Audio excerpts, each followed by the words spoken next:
Hello lovely viewers, welcome back to my channel. ಇವತ್ತು ಮೊಸರು ಅವಲಕ್ಕಿನ ಯಾವ ರೀತಿಯಾಗಿ ಮಾಡೋದು ಅಂತ ನೋಡೋಣ.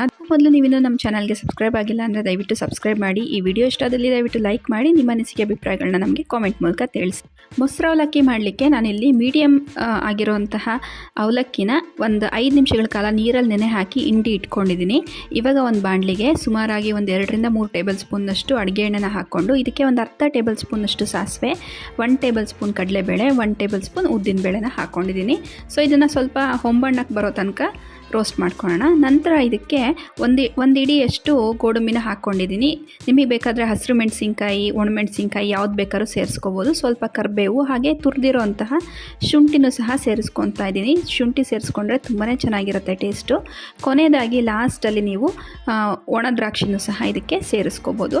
ಇದಕ್ಕೆ ಇವಾಗ ನಾವು ಆಲ್ರೆಡಿ ನೆನೆಸಿ ನೀರನ್ನೆಲ್ಲ ಹಿಂಡಿ ಇಟ್ಕೊಂಡಿರೋಂತಹ ಅವಲಕ್ಕಿನ ಸಹ ಸೇರಿಸ್ಕೊಳ್ಳೋಣ.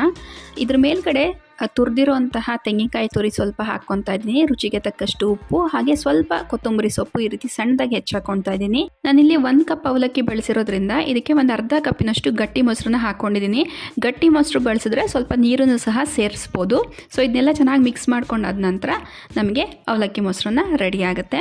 ನೋಡಿದ್ರಲ್ಲ ಎಷ್ಟು ಸಿಂಪಲ್ ಆ್ಯಂಡ್ ಈಸಿಯಾಗಿ ಈ ರೆಸಿಪಿನ ಮಾಡ್ಕೋಬೋದು ಅಂತ. ನೀವು ನಿಮ್ಮ ಮನೆಗಳಲ್ಲಿ ಈ ರೆಸಿಪಿನ ಟ್ರೈ ಮಾಡಿ. ಈ ವಿಡಿಯೋ ಇಷ್ಟದಲ್ಲಿ ದಯವಿಟ್ಟು ಲೈಕ್ ಮಾಡಿ. ಮತ್ತೊಂದು ರೆಸಿಪಿ ಜೊತೆ ನಾನು ನಿಮ್ಮನ್ನು ಮತ್ತೆ ಭೇಟಿ ಆಗ್ತೀನಿ. ಅಂಟಿಲ್ ದೆನ್ ಟೇಕ್ ಕೇರ್, ಬಾಯ್.